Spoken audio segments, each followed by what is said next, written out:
지금부터 9월 모의평가 가장 빠르고 정확하게 짚어드리겠습니다. 안녕하세요. 특별 생방송 9월 모의평가 분석 진행을 맡은 김청혜입니다. 먼저 세종시 현장 연결하겠습니다. 네, 지금부터 2026학년도 대학 수학능력시험 9월 모의평가 영어 영역 출제 경향에 대한 브리핑을 시작하겠습니다. 오늘 브리핑에 참여하신 선생님을 소개하겠습니다. EBS 현장교사단 총괄을 담당하신 한양대학교 사범대학 부속고등학교 윤은구 선생님이십니다. 영어 영역 출제 경향 분석을 담당하신 대원 외국어고등학교 김혜령 선생님이십니다. 지금부터 10분간 김혜령 선생님께서 이번 9월 모의평가 영어 영역의 출제 경향 분석 결과를 발표하시겠습니다. 바로 이어서 총평을 윤은구 선생님께서 말씀해 주시겠습니다. 안녕하십니까. 2026학년도 수능 9월 모의평가 영어 영역 출제 경향 브리핑을 맡은 대원외국어 고등학교 교사 김예령입니다. 지금부터 2026학년도 수능 9월 모의평가 영어 영역 출제 경향에 대해 말씀드리겠습니다. 올해 9월 모의평가는 난이도 측면에서 작년 수능과 대체로 비슷하며 다양한 유형에서 변별력 확보를 위한 문항들이 출제되었습니다. 이번 9월 모의평가 영어 영역은 작년 수능과 대체로 비슷하나 일부 문항에서 변별력을 확보하고자 노력하였으며 지난 2월 모의평가보다는 어려웠던 것으로 보입니다.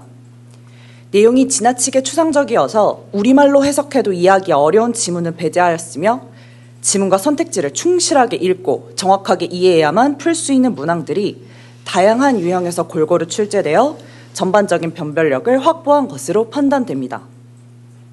총평 말씀드리겠습니다. 영어 영역은 듣기 17문항, 읽기 28문항이 출제되었으며 신유형 없이 작년 수능의 출제 경향을 유지하며 소위 킬러 문항의 요소는 배제하였습니다. 공교육을 통해 지문을 충실하게 읽고 이해하는 능력을 갖춘 수험생들이 정답을 맞힐 수 있도록 다양한 유형의 문항에서 지문과 선택지의 정확한 이해를 요하는 문항으로 변별력이 확보되었습니다. 영어과 교육과정의 내용과 수준에 맞추어 고등학교 영어과 교육과정 성취 기준의 달성 정도와 대학에서 수학하는 데 필요한 영어 사용 능력을 측정하고자 듣기, 말하기, 읽기, 쓰기 네 영역에서 다양한 소재의 지문과 자료를 활용한 문항들이 출제되었습니다. 영어의 유창성뿐만 아니라 정확한 영어 사용 능력을 평가하기 위해 어휘 및 문법 문항을 포함하였으며 사실적 이해력, 추론적 이해력, 종합적 정용 능력을 평가하는 문항들이 고르게 출제되었습니다.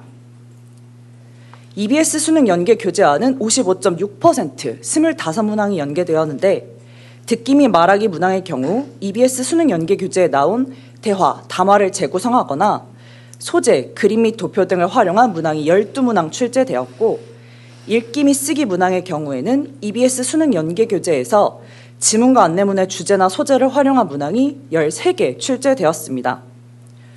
우리말로 번역해도 이해하기 어려운 과도하게 추상적인 표현이 사용된 지문 사용을 배제하여 공교육 내에서 기본기를 충실하게 닦으며 공부한 학생들이 충분히 좋은 성적을 받을 수 있는 시험으로 구성하였습니다.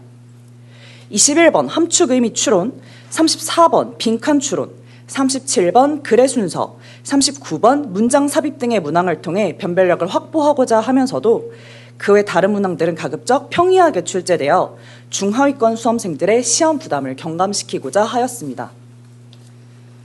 주요 문항 분석 말씀드리겠습니다. 이번 9월 모의평가에서는 전반적으로 절대평가의 기조에 맞춰 적절한 난이도의 지문을 선택하였지만 지문에 대한 정확한 이해를 바탕으로 통합적 사고력을 요하는 문항들이 다양한 유형에서 고루 출제되어 오답 선택지를 섬세하게 조정하여 매력도를 높여 변별력을 확보한 것으로 판단됩니다. 21번 함축 의미 추론 문항은 서로 다른 문화에 존재하는 음악의 기본으로서의 옥타브라는 프리퀀시 비율과 음의 높이 인식의 순원성, circularity를 설명하는 글로 내용이 다소 어렵게 느껴질 수는 있으나 이를 유사한 다른 사례인 Red and Violet을 들어 설명하고 있고 정답을 유추할 수 있는 근거가 본문에 뚜렷하게 제시되어 있으므로 학교 수업을 통해 언어적 지식 적용과 종합적이고 논리적인 사고를 꾸준히 연습해온 수험생이라면 해결할 수 있는 문항으로 판단됩니다. 34번 빈칸 추론 문항은 둘 중 하나를 선택하는 상황에서 양쪽을 선택한 사람의 수가 동일할 때 이를 타이브레이킹하기 위한 수단으로서의 러터리, 추첨에 대해 설명하는 글입니다. 공교육에서 흔히 접할 수 있는 어휘, 문장 구조를 통해 글의 내용을 반복적으로 설명하고 있으나 빈칸의 위치가 글 초반에 있어 글 중후반부까지 충실하게 이해하며 읽어야 요지를 파악할 수 있습니다. 또한 정답을 제외한 나머지 선지들 역시 글의 핵심어를 포함하여 구성되어 있기 때문에 선지 또한 정확하게 분석해야 정답을 찾을 수 있다는 점에서 변별력을 갖춘 문항으로 판단됩니다. 37번 글의 순서 문항은 mathematical writing을 이해하기 어려운 경우를 설명하는 글로 주어진 문장 및 단락 사이를 연결하는 언어적 단서들을 파악하고 각 단락에서 설명하는 내용의 논리적 관계를 잘 이해해야 해결할 수 있는 문항입니다. 전체적으로 공교육에서 흔히 접할 수 있는 어휘, 문장 구조를 사용하여 지문 자체의 난도는 높지 않으나 직접적인 언어적 단서를 찾기 쉽지 않아 글 전체의 논리적 흐름을 파악하는 데 다소 어려움을 느끼는 학생이 있을 수도 있어 변별력을 확보할 수 있을 것으로 예상됩니다. 39번 문장 삽입 문항은 역사적 유물의 의의에 관한 글로 명시적 언어 장치와 글의 논리적 흐름이 단절된 부분을 정확히 파악해야 풀 수 있는 유형입니다. 역사 연구에서 사용되는 다양한 증거들 중 지금까지 전해 내려놓은 유물의 형태들을 제시한 문장 그 뒤에 이집트 피라미드의 역사적 중요성이 비단 내구성, durability에만 있는 것은 아니다라는 문장이 이어지는데 이 두 문장 사이에 논리적 공백을 발견하는 것이 이 문제풀이의 핵심입니다. 살아남은 유물이 살아남지 못한 유물보다 반드시 중요하다고 할 수 없다는 내용의 주어진 문장이 정답 선택지 위치에 들어가야 문장들 간의 응집성, 코이준이 확보되는데 이를 정확히 이해한다는 점에서 변별력을 갖춘 문항으로 판단됩니다. EBS 연계에 대해 말씀드리겠습니다. EBS 연계율 50% 이상과 연계 방식을 유지하면서 연계 체감도를 높인다는 출제 방향에 따라 듣기 및 간접 말하기 문항뿐만 아니라 읽기 및 간접 쓰기 문항까지 전체적으로 연계 체감도를 높이고자 하였으며 전체 문항 연계율은 55.6%로 총 25문항이 연계되었습니다. 연계된 문항은 보도 자료를 참고해 주십시오. 종합 의견에 대해서 말씀드리겠습니다. 작년 수능과 난이도는 대체로 비슷하나 일부 문항에서 변별력을 확보하고자 하였으며 지난 6월 모의평가보다는 어려웠습니다. 특히 이번 모의평가에서는 지난 6월 모의평가에 비해 매력적인 오답 선택지가 있는 문항의 수를 늘려 전체적인 난이도를 조정하고자 한 점이 주목할 만합니다. EBS 연계율은 55.6%, 45문항 중 25문항이 연계되어 출제되었습니다. 비연계로 출제된 문항의 경우에서도 꿀의 식용, 인식 편향, 멘토의 필요성 등 EBS 수능 연계 교재에서 자주 사용되었던 소재와 일상적이고 친숙한 소재 지문을 다수 포함하여 수험생들의 시험 부담을 경감시키고자 하였습니다. 정확한 독해력, 그리고 종합적 사고력에 근거해야 정답을 찾을 수 있는 21번, 34번, 37번, 39번 등의 문항이 중상위권 학생들을 변별할 것으로 예상됩니다. 평소 글을 읽고 중심 및 세부적인 내용까지 정확하게 파악하는 연습을 꾸준히 한 학생들은 대부분의 문항들을 잘 풀어낼 수 있으리라 예상됩니다. 이에 수능을 앞둔 수험생들은 필수 어휘들을 성실하게 학습하고 문맥 속에서 그 의미를 유추해내는 훈련을 할 필요가 있을 것으로 보입니다. 이상입니다. 감사합니다. 한양대학교 사범대학 부속고등학교 윤윤고입니다. 2026학년도 수능 9월 모의평가 출제 경향 총평 말씀드리겠습니다. 전체적으로 작년 수능과 유사한 수준에서 적정한 난이도로 출제되었고 수능 출제의 경향성 유지로 수능에 대한 예측 가능성을 확보한 것으로 평가하였습니다. 9월 모의평가 전체적인 난도는 작년 수준과 유사하고 지난 6월 모의평가와 유사하거나 다소 어렵게 출제된 것으로 분석하였습니다. 작년 수능과 출제 경향, 난이도 등을 유지함으로써 수험생들에게 안정적인 수능 출제의 방향을 제시하고 있는 것으로 평가하였습니다. 영역별, 과목별로는 다소 차이가 있겠지만 변별력 있는 문항들을 배치해서 적절한 수준의 난도를 유지 하였지만 수험생의 학습 준비 상태에 따라서 조금 더 어렵게 느껴지는 문항들이 존재할 것으로 보입니다. 전체적으로는 수학 능력의 측정이라고 하는 수능 본연의 목적에 충실하게 출제된 것으로 평가하였습니다. EBS 연계는 50% 수준에서 이루어졌고 연계 체감도를 높이기 위해서 다양한 시도를 한 것으로 평가하였습니다. 예를 들어서 국어 과목의 경우에는 공통과목에서 변별력이 높은 7문항 중 5문항을 EBS 연계교재에서 출제해서 수험생의 부담을 줄이기 위해서 노력한 것으로 평가하였습니다. 그럼에도 9월 모의평가에 응시하는 수험생 집단의 특성을 감안하면 충분히 어렵게 느낄 수 있는 문항들이 과목별로 어느 정도 존재할 것으로 보입니다. 9월 모의평가 이후에 남은 기간 동안 수능 출제 방향성을 명확하게 확인했다면 그에 상응하는 준비가 필요할 것으로 생각됩니다. 6월 모평이 수험생들이 가진 약점을 보완하는 시간이다라고 이야기를 한다면 9월 모평은 문제의 축적을 통해서 실력을 향상시키는 시간이라고 생각을 해야만 합니다. 전체적으로 자기에게 집중해서 문제 푸는 시간들이 훨씬 더 많아야 한다라는 의미로 해석을 할 수 있을 것 같습니다. 오늘 수능 71일 남았습니다. 10주 동안 자기에게 온전히 집중해서 온전한 문제풀이들을 통해서 최고의 결과를 만들 수 있도록 응원하겠습니다. 감사합니다. 지금부터 10분간 질의응답을 시작하겠습니다. 마찬가지로 기자님들께서는 손을 들어주신 후 소속 성함 말씀하시고 질의해 주시길 바랍니다.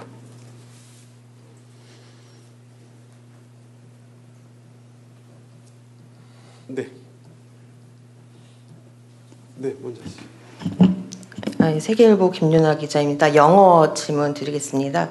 그럼 6월 모의평가와 9월 모의평가에서 보이는 좀 예년 수능과 다른 특징적인 흐름이라고 할 만한 게 있을지 해서 이런 부분 좀 더 집중하면 좋을 것 같다 조언해 주실 부분 있는지 궁금합니다. 영어 답변 드리겠습니다. 지금 6월과 9월 차이에 예년 수능과 비교했을 때 다른 특징이 있냐라고 물어보셨는데 사실 출제 기조는 작년과 비슷합니다. 다만 난이도 측면에서 조금 더 변별력이 있는 문항, 어쩌면 오답 선택지의 매력도가 조금 더 높은 문항들이 더 있을 수 있다라는 측면에서 6월 모의평가보다 좀 어렵다라고 말씀드렸던 것뿐이지 신유형이라거나 아니면 새로운 출제 경향, 기조는 발견되진 않았습니다. 그런 측면에서 조언을 드린다라고 했을 때요. 출제 경향은 제가 앞에서 말씀드렸듯 지문을 처음부터 끝까지 읽어야 한다라는 그 의미에서는 정말 변함이 없습니다. 글의 요지가 반복적으로 지금 제시가 되고 있는데 그 요지를 한눈에 알아볼 수가 없다라는 것이 변별력 있는 문항들의 특징이고요.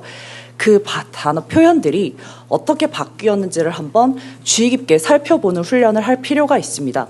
제가 변별력 있는 문항으로 제시해드렸던 21번 함축 추론 의미 경우에는 frequency라는 그런 개념을 다루고 있지만 이것이 아이들이 frequency와 음악을 두 가지를 같이 연관지어서 생각해 본 적이 없어서 처음에는 당황할 수 있는데요. 계속 읽다 보면 본인에게 익숙한 개념이긴 합니다. 그래서 내가 이 지문을 알고 있다라고 착각할 수 있지만 선지를 보면 선지에 또다시 frequency, octave, note and pitch 반복적인 개념들이 계속해서 설명이 되고 있어서 지문을 정확하게 이해하지 않으면 선지에서 또다시 헤매는 그런 순간이 발생할 수 있습니다. 지문을 처음부터 끝까지 읽을 때 정말 말 그대로 정석적으로 꼼꼼하게 읽고 그 요지를 스스로 파악해내는 훈련이 그 무엇보다 중요하다라고 생각합니다. 네, 말씀하시죠. 네, EBS 진태입니다. 우선 영어 김혜령 선생님께 여쭤보면 사실 작년 육모 1등급 비율이 수능 1.47%였고 이번 육모 1등급이 19% 정도로 나왔고 그리고 이제 이번에 좀 비교를 했을 때도 그 격차가 작지는 않은 것 같은데 수험생들이 어떤 점을 고려해서 학습을 했으면 좋겠는지 조언을 하나 더 부탁드리고요. 그리고 윤윤구 선생님께 이제 사탐론 현상이 갈수록 되게 심화되고 있는 분위기인데요. 이 응시자가 늘면서 어찌됐든 사탐 안에서 1, 2등급 받는 학생들이 더 많아질 수밖에 없을 것 같은데 여기에 대해서 어떻게 보시는지 궁금합니다. 네, 영어 답변 드리겠습니다. 지금 작년 육모와 이번 육모의 그 1등급 비율에 대해서 설명을 해주셨는데 사실 지금 영어는 특히 절대평가인 만큼 절대평가는 다른 학생들과 비교해서 나의 위치를 판가름하고자 하는 것이 아니라 학생 본인의 성취도를 파악하는 것이기 때문에 사실 1등급 비율로 그 시험을 논한다라는 것이 어쩌면 부적절하지 않을까라고 생각이 됩니다. 수험생들에게 이런 1등급 비율이 약간의 변동이 있는 상황에서 어떻게 공부를 해야 하냐라는 조언을 물으신다면 아까 앞서 말씀드렸던 질문에 대한 답변을 다시 한번 상기시켜 드리고 싶은데요. 수험생들이 본인이 스스로 생각할 시간이 조금 부족하다라고 생각합니다. 정말 저 개인적인 입장으로도 이 아이들이 문제를 봤을 때 그 문제에 쓰인 어휘나 아니면 문장의 난이도가 어려운 것이 결코 아니거든요. 학교에서 충분히 학습할 수 있는데 이 내용을 바탕으로 본인이 생각하는 시간을 정말 충분히 들이지 않으면 문장 간의 논리, 문장 자체의 논리를 파악할 수가 없어서 정말 자기가 오롯하게 한 문장 한 문장에 대해서 분석하고 곰곰이 따져보는 시간들이 필요할 것이라고 생각합니다. 9월 모의평가부터 수능까지 지금 10주간 남았는데 그 10주 동안 본인이 얼마나 공부를 하고 있는지 단순히 순공 시간만을 계산해서 내가 100시간 공부했어, 1000시간 공부했어 이렇게 자만하는 것은 아닌지 본인에게 집중하는 시간을 한번 되새겨보는 그런 모의평가였으면 좋겠습니다. 네, 답변 드리겠습니다. 그 사탐론에 대한 고민들이 좀 많긴 한데 전년도에 비해서 대폭 상승한 건 맞습니다. 한 10만 명 정도 늘어나고 실제 수능에서는 조금 더 늘어날 거라고 보는데 그 전년도 브리핑하면서도 말씀드렸던 것처럼 사탐론을 통해서 실제로 성장하고 성공할 수 있는 케이스의 비율은 아주 낮습니다. 그렇죠. 구체적인 수치를 말씀드리긴 좀 그렇지만 어쨌든 사탐론을 통해서 성공할 수 있는 비율이 지금 이렇게 많이 사탐론을 하는 상황에 비해서는 아주 성공률이 낮다라는 전제를 이미 미리 말씀을 드리고요. 그 다음에 어쨌든 사탐론으로 인해서 사회탐구 전체의 숫자들이 모집단이 증가하면서 1, 2등급의 숫자가 증가하고 그로 인해서 인문계열 영역에 있어서는 수능 최저를 충족하는 숫자가 조금 더 늘어날 거라고 예상이 되고 반대로 생각하면 과학탐구 영역에서 수능 1등급을 맞추는 그러니까 수능 최저를 맞추는 학생들의 비율이 조금 줄어들 거라고 예상을 할 수 있기 때문에 특히나 지금부터 과탐을 공부하는 학생들의 공부량이 조금 더 늘어나야 된다라는 말씀을 꼭 드리고요. 9월 모의평가 이후에 사탐론을 결정하는 학생들이 있습니다. 절대 안 하는 걸 추천드리고요. 지금 자신이 하고 있는 공부에 조금 더 집중하기를 부탁을 드리겠습니다. 네. 그럼 이것으로 2026학년도 대학 수학능력시험 9월 모의평가 출제 경향 분석 브리핑을 마치겠습니다. 감사합니다. 지금까지 9월 모의평가 출제 경향을 세종시 브리핑으로 함께 만나봤습니다. 오늘 함께해 주실 분들 소개해드리겠습니다. 먼저 마음을 읽는 영어로 용하다라는 소문이 자자한 분이십니다. EBS 영어 강사 김용지 선생님 자리하셨습니다. 안녕하세요. 영어에 관해서만큼은 용하게 수험생 여러분의 영어 자신감을 심어드리는 저는 영어 강사 김용지입니다. 반갑습니다. 이어서 꿈을 향해 나아가는 길을 함께 열어주는 EBS 영어 강사 이자인 선생님 모셨습니다. 네, 안녕하세요. 반갑습니다. 저는 EBS에서 내신부터 수능까지 다양한 강의로 학생들과 함께하고 있습니다. 오늘 만나서 너무 반갑습니다. 네. 선생님, 드디어 이제 영어 시험이 끝이 났습니다. 아직 시험이 남아있긴 하지만요. 오늘 하루 정말 대견한 우리 수험생들입니다. 수능의 전초전이라고 불리는 9월 모의평가. 이거 왜 이렇게 선생님 중요한 걸까요? 네, 9월 모의평가 진짜 아이들이 중요하게 생각하죠. 이게 마지막 평가 모의고사이기도 하고요. 실전처럼 수능과 가장 유사하게 시험을 볼 수 있는 시험이라고도 생각을 합니다. 사실 실제로 맞기도 하고요. 이걸 통해서 수능 출제 경향 파악이 가능합니다. 수능 난이도나 문제 유형이 가장 가깝게 등장을 하고 실제로 난이도도 6, 9월 그 사이 어딘가에서 크게 벗어나지 않고요. 그리고 유형도 이때부터는 신유형이 갑자기 수능날 짜잔 등장하는 경우는 거의 없습니다. 그래서 파악할 수 있고요. 또한 수험생 집단이 거의 동일하게 가기 때문에 고3뿐만 아니라 N수생까지 응시의 실제 경쟁 구도도 확인할 수 있는 좋은 시험입니다. 네, 마지막 연습으로의 의미를 짚어주셨습니다. 이자인 선생님도 한마디 부탁드립니다. 네, 뿐만이 아니라 이제 앞으로 전략을 어떻게 세워야 될지를 결정하는 가장 중요한 시험이었던 것 같습니다. 우리 이제 바로 수시 원서 접수를 해야 되지 않습니까? 그런데 오늘 본 이 시험의 데이터를 바탕으로 내가 정말 현실적으로 최저 등급을 맞출 수 있는지 이런 것들을 냉철하게 판단해 보는 게 필요하겠고요. 또 나는 정시에도 좀 경쟁력이 있는 것 같은데 라는 생각이 드신다면 그러면은 정시 이후에 수능 이후에 논술이나 면접이 있는 그런 전형 위주로 지원을 하실 필요가 있겠습니다. 네. 앞서 현장 교사단의 브리핑에서도 들어보셨지만 이번 9월 모의평가 영어시험 전반적인 출제 경향 다시 한번 좀 짚어보겠습니다.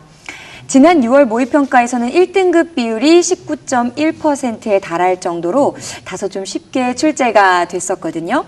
이번 9월 모의평가는 선생님 어땠을까요? 9월 모의평가 듣기 같은 경우에는요, 사실 크게 다르진 않았습니다. 듣기 문제 같은 경우에는 평이하게 보통 나오고요. 절대 평가의 취지에 맞게 기본 실력을 확인할 수 있게 그런 적정 난이도를 항상 유지를 하고 있습니다. 그래서 여기서 크게 변별을 하려고 하는 것은 아니기 때문에 나오던 대로 잘 나왔으나 다만 6번 문제에서 항상 나왔던 10% 할인이 아닌 5달러 할인이 나왔거든요. 이게 살짝 당황했을 수 있지만 제가 강의에서 반복적으로 분명 5달러 할인, 10달러 할인 나올 수 있다 얘기했기 때문에 제 강의를 잘 들었으면 아마 잘 맞췄을 것 같습니다. 소재나 유형, 발화 패턴 여기에는 큰 변화가 없었기 때문에 잘 풀었을 것이라고 믿습니다. 네, 듣기 부분을 말씀해 주셨습니다. 독해 부분에 대해서도 말씀해 주세요. 네, 독해는 확실히 이전보다 어려워진 모습이 보입니다. 우선 전체적으로 지문의 길이를 보면 길이가 6월보다는 확실히 길어진 걸 볼 수가 있어요. 특히 31번부터 34번까지 여기가 빈칸 문제들이 나오는 유형이고 학생들이 가장 어려워하는 부분인데요. 근데 6월에는 32번, 33번 이 정도는 살짝 짧게 출제가 되었었거든요. 근데 이번에는 네 문제 다 상당한 길이로 출제가 된 것을 볼 수가 있습니다. 그래서 시간이 부족했을 수 있겠어요. 자, 그리고 34번 문제 같은 것을 보시면 이렇게 길이가 긴데 또 끝까지 읽지 않으면 풀 수 없는 식으로 출제가 되어 있습니다. 그래서 굉장히 꼼꼼하게 읽어야 되는 그런 시험이었습니다. 그리고 또 한 가지는 선택지인데요. 사실 이 문제의 난이도를 결정하는 것이 지문의 난이도도 있지만 선택지가 얼마나 헷갈리는가 이런 것들도 중요하잖아요. 그런데 지난번 시험에 비해서 훨씬 더 헷갈리는 것 같아요. 그래서 비슷한 단어들이 같은 문제 안에 굉장히 여러 번 선택지에 등장하는 걸 볼 수가 있고 32번 같은 경우에는 conflict라는 단어가 3번이나 나오고 disharmony라는 단어도 2번이나 나오고 그래서 어느 정도 대충만 지문을 이해를 했다면 문제의 정답을 정확하게 찾아내는 데는 여러 가지 어려움이 있었던 그런 시험이었습니다. 네. 이번 시험에서 역시 이 1등급 컷에 대한 관심인데요. 지난 6월 모의평가에서는 역대 최고치를 기록했죠. 수험생들의 체감 난도 이번에는 어땠나요? 눈에 띄는 변별력 문제가 좀 있었을까요?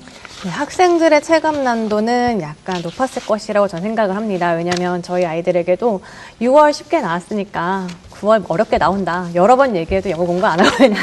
6월에 쉽게 나오면 이제 그 다음에 공부를 안 하는 게 약간 국물처럼 아이들이 영어를 이제 뒷전으로 좀 들었었기 때문에 그런 이유로도 좀 난도가 있었을 텐데 방금 앞서 말씀해 주신 것처럼 선지의 매력도라든지 앞서 예령 선생님이 말씀해 주셨던 그런 어려운 문항들이 좀 있었기 때문에 변별력도 있고 분명히 체감 난도가 좀 있었을 것이라고 생각합니다.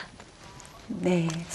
이번 그러면 9월 모의평가에서는 이 EBS 연계율은 어느 정도였는지 학생들이 느끼는 체감률은 높았을지 이자인 선생님 어떻게 생각하시나요? 네, 영어 같은 경우는 아까 브리핑에서도 말씀을 해주셨는데 55% 연계가 되었습니다. 지난번 6월 모의평가와 같은 수준으로 연계가 되었어요. 그리고 연계된 문항들을 보시면은요, 거의 대부분 듣기에서 연계가 된 것을 볼 수가 있습니다. 듣기가 17문항이 나오는데 그중에 거의 대부분이 연계가 된 거를 볼 수가 있어요. 그렇기 때문에 내가 아직 좀 듣기가 약한 것 같다. 듣기에서 자꾸만 실수를 한다라고 하면 이 남은 기간에는 특히 이 듣기 부분을 연계 교재를 가지고 공부를 하시면 정말 많은 도움을 받으실 수 있을 겁니다. 네, 또 그 부분까지 이야기를 해주셨습니다. 여러분은 지금 특별 생방송 9월 모의평가 분석 3부 영어와 함께하고 계십니다.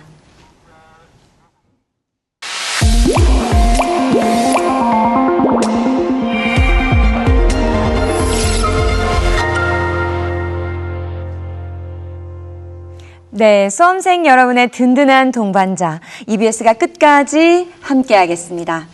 그렇다면 오늘 본 9월 모의평가를 수험생들이 어떻게 활용하면 김은주 선생님이 가장 효과적일까요? 네, 일단 9월 모의평가를 보고 나서 이제 현 위치의 객관화가 좀 필요합니다. 물론 이 성적의 일일비해서는 안 되겠지만 정확한 분석을 통해서 자신의 위치가 어딘지 그리고 이것을 어떻게 보완을 할지 자기가 지금 현재 점수와 원하는 대학의 점수를 좀 비교를 해서 이 점수의 차이를 어떻게 메꿀지까지도 생각을 해보아야 합니다. 자, 이걸 메꾸는 방법은 더 실력을 올리는 방법도 있겠지만 자기가 놓치는 쉬운 문항들이 있을 거거든요. 요거를 잘 구멍을 메꾸는 것만으로도 1, 2등급 상승이 가능하거든요. 그래서 요 부분을 잘 관리를 하시는 게 좋을 것 같습니다. 네, 객관화의 중요성까지 짚어주셨습니다. 모의평가를 바탕으로 수능 영어는 어떤 방향으로 출제될 가능성이 있을지 전망도 좀 해보려고 하는데요. 어떤가요, 이자인 선생님? 네, 우선 6월 모의평가, 그리고 오늘 치러진 9월 모의평가, 그리고 작년에 치루어졌던 수능까지 큰 기조의 변화는 보이지 않아요. 어떤 특별한 신유형이 갑자기 나타나지도 않았고요. 그렇기 때문에 이번 수능도 마찬가지로 비슷한 유형으로, 비슷한 기조로 계속해서 출제가 될 것이라고 예측을 할 수 있겠습니다. 단, 우리 학생들이 주의해야 되는 점은요. 섣불리 난이도를 예측하려고 하면 안 됩니다. 그러니까 학생들은 이번에는 쉬웠으니까 다음에는 어떻게 될 거야. 뭐 이런 식으로 예측을 하고 그거에 맞춰서 공부를 하려고 하거든요. 근데 시험은 마지막까지, 열어보기 전까지 모르는 거잖아요. 그러니까 항상 좀 우직하게 계속해서 공부를 해주시는 게 필요하겠습니다. 네, 꾸준함에 대해서 또 이야기를 해주셨습니다. 지금 탐구 영역 시험이 치러지고 있을 텐데요. 여기서 잠시 탐구 영역 공부법도 준비를 했습니다. 여러분은 지금 특별 생방송 9월 모의평가 분석과 함께하고 계십니다. 수험생 여러분, 저희가 드릴 게 있어요. 사과드립니다. 지금까지 헤맸다면 사과에 주목해주세요. 사탐, 과탐, 완, 전, 정, 보.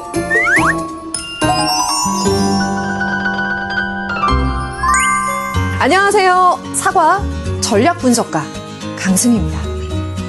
안녕하세요. 사과 전략 설계사 이다은입니다. 쌤, 올해 수능에서 사탐이 더 중요해졌죠? 네, 맞아요. 주요 대학들이 수시 모집에서 수능 최저 학력 기준에 사탐을 인정하기로 했거든요.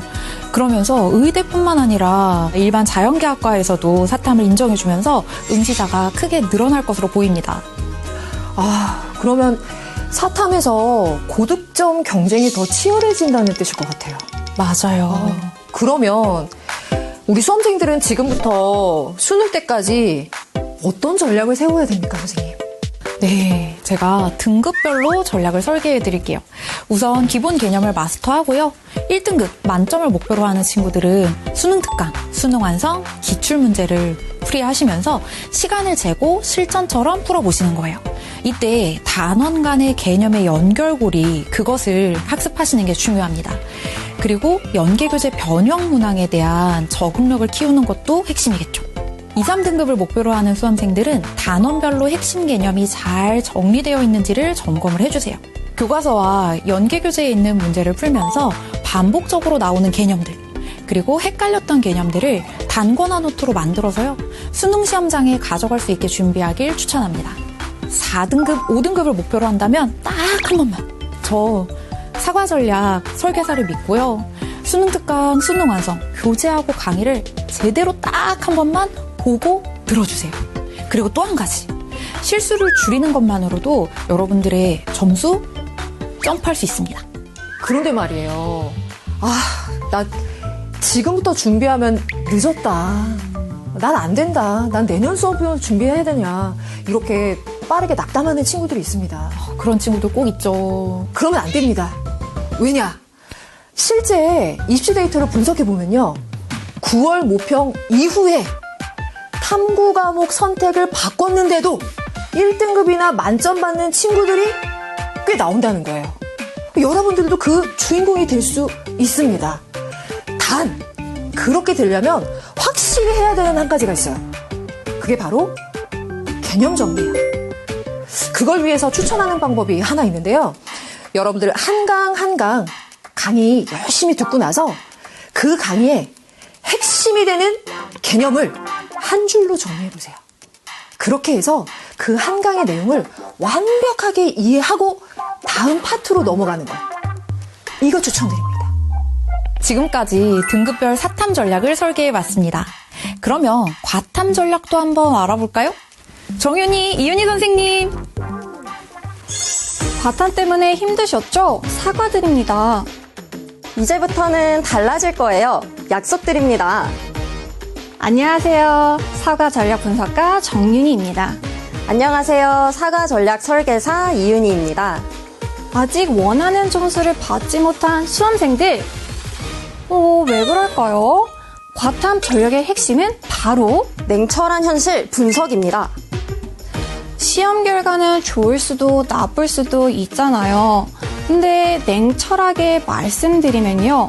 사실 좋은 결과가 나온 경우에 운이 따랐을 수도 있고 나쁜 결과에는요. 실제 실력일 수도 있습니다. 그렇기 때문에 여러분들이 객관적인 실력을 먼저 파악하실 수 있어야 합니다. 그러려면 저희가 어떻게 해야 될까요? 지금까지 모의고사 성적을 가지고 특히 6월, 9월 모의평가의 성적의 등급들의 평균이 바로 여러분들의 위치, 바로 실력입니다. 그렇기 때문에 우리는요, 이러한 부분에 대해서 인정하고 받아들여야 그때부터 제대로 된 전략을 세울 수가 있습니다. 객관적인 실력 분석이 끝났나요? 그럼 이제 공부 타임입니다. 맞아요. 이제 남은 2달간의 시간을 가장 효율적으로 활용하는 방법. 바로 시험에 나올 문제와 가장 유사한 문제를 학습하는 것인데요. 기출문제 분석이겠죠? 기출문제는 수능 문제와 가장 유사한 문제예요. 즉, 기출문제를 제대로 분석했다면 새로운 문제를 만날 가능성은 거의 없는 거죠. 중요한 건 기출문제를 그냥 푸는 것에서 끝나는 것이 아니라 마침 문제라도 선지를 모두 확인하고 자료의 의미와 출제 의도를 분석해 보세요. 특히 과탐은 자료 해석 비중이 높으니까 자료 속 정보와 조건을 꼭 분석해 보세요. 기출문제를 완전히 이해할 수 있도록 오답 노트도 잊지 마세요.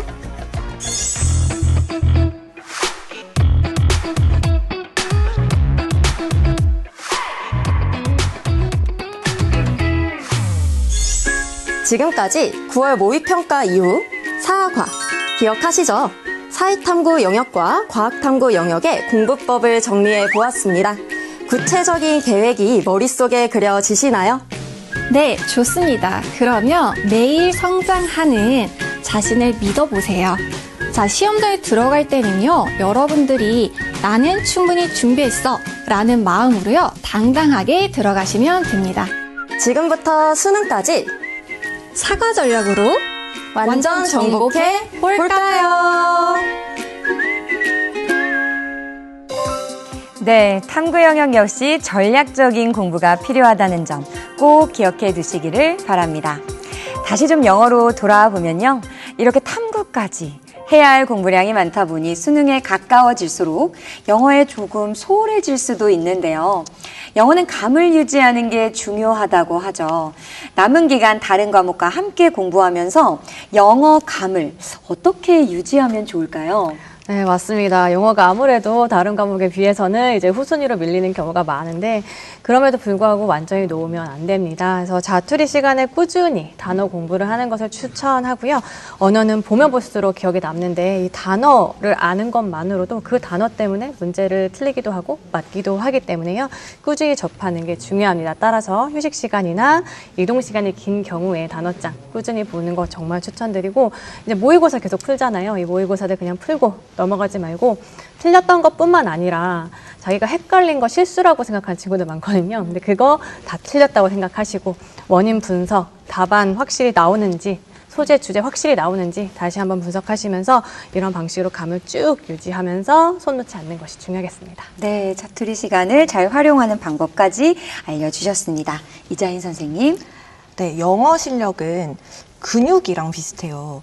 선생님 혹시 운동하시나요? 네, 운동하고 있습니다. 아, 네, 그러면 더 잘 이해하실 것 같아요. 우리가 운동을 할 때는 근육이 딱 붙어 있지만 운동을 조금만 쉬면 근육이 다 빠져버리지 않습니까?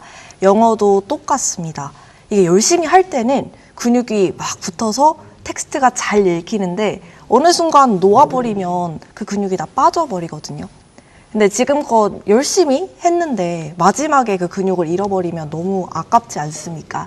그래서 좀 절대적인 시간이 나는 너무 부족해 라고 한다면 많이는 못하더라도 하루에 일정 시간, 최소한 20분 정도라도 계속해서 영어를 읽어주셔야 그래야 우리 뇌가 영어를 읽는 그 힘, 그 근육을 잃어버리지 않습니다. 네, 꾸준함을 역시나 강조해 주셨습니다. 9월 모의평가 결과에 자만하거나 주눅이 들기보다는 이후에 학습 계획을 수립하기 위한 길잡이로 삼아야 하는데요.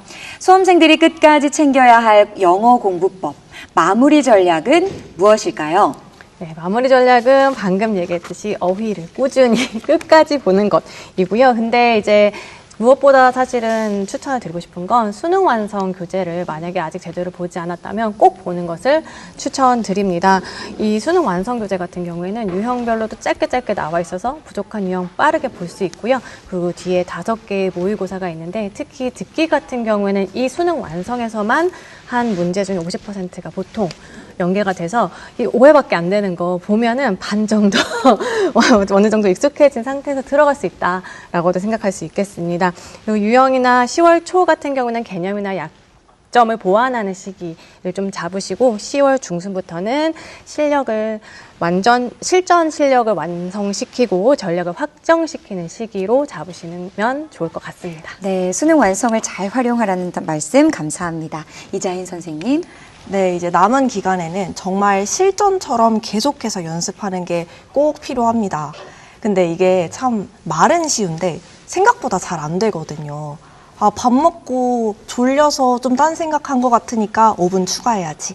아, 좀 시끄러웠으니까 5분 추가해야지. 이런 식의 이유들을 만들기가 좋은데 사실 그러면 안 되고요. 이왕이면 OMR 카드까지 인쇄해서 마킹하는 것까지 완벽하게 실전 모의고사를 연습을 했으면 좋겠습니다. 네, 실전 모의고사 연습까지 당부를 해주셨습니다. 여러분은 지금 특별 생방송 9월 모의평가 분석과 함께하고 계십니다.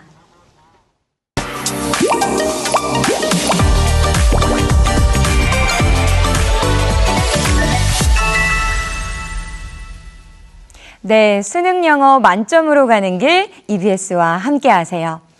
9월 모의평가는 실제 수능과 가장 유사한 시험이기도 하지만 수시 지원 전에 치르는 마지막 모의평가라는 점에서 의미가 아주 큰데요. 수시 지원의 최종 판단에도 중요한 역할을 합니다. 수시 지원을 앞둔 학생들은 이번 모의평가 결과를 어떻게 활용해서 입시 전략을 짜면 좋을까요? 네, 입시 전략 정말 중요합니다. 따라서 표준 점수 100분위 등급을 모두 확인하셔서 현 위치를 파악하는 게 중요하겠습니다. 자, 이 점수를 보시고 나서요. 이거보다 어느 정도 이 언저리 그리고 더 위에까지 좀 보시면서 소신, 적정, 안정 그리고 한 개 정도는 상향까지도 여러분들이 한번 구성해 보시는 게 중요할 것 같습니다. 이미 어느 정도 짜여 있겠지만 그 미세 조정이 분명히 필요할 것이고요. 그리고 전형이 수능 이전인지 이후인지도 확인할 필요가 있습니다. 면접이라든지 논술이 있는 그런 수시 전형들 같은 경우에는요. 수능 후에 있고 그게 아닌 경우에는 수능 이전에 있기 때문에 여기를 너무 안정으로 써버리면 또 후회하는 상황이 있을 수도 있습니다. 마지막으로 최저 등급 충족했는지 한번 확인을 해보고 충족을 할 수 있을지 없을지 가능성도 확실히 가늠해 본 다음에 지원하는 것이 중요하겠습니다. 네, 아주 실질적인 방법까지 안내해 주셨습니다. 이자인 선생님도 부탁드립니다. 네, 제가 3학년 담임을 좀 해봤는데 해보면 사실 이 시기에 아이들이 가장 힘들어하는 것 같아요. 그래서 내가 쓰고 싶은 전형, 부모님이 썼으면 좋겠는 전형, 그리고 선생님의 의견 이런 것들이 다 다를 때들이 있다 보니까 아이들이 되게 혼란스러워 하는데요. 우선은 오늘의 성적을 바탕으로 내가 정시를 노려볼 가능성이 있는지 이거를 파악하는 게 가장 중요할 것 같습니다.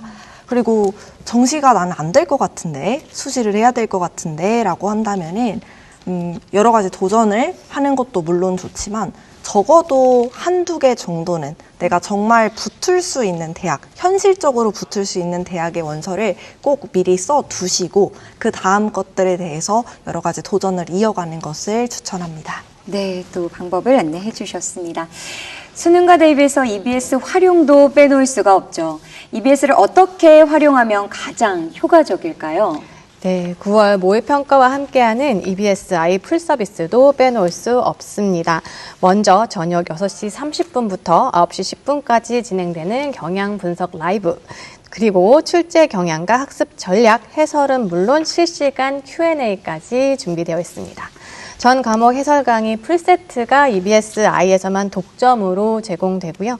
영역별 출제 경향과 패턴, 연계도, 난이도, 심리형 분석까지 또 그리고 시험 끝나자마자 바로 채점과 등급 컷 확인이 가능합니다. 자, 그리고 마지막으로 새롭게 선보이는 맞춤 대학 미니 배치표가 있는데요.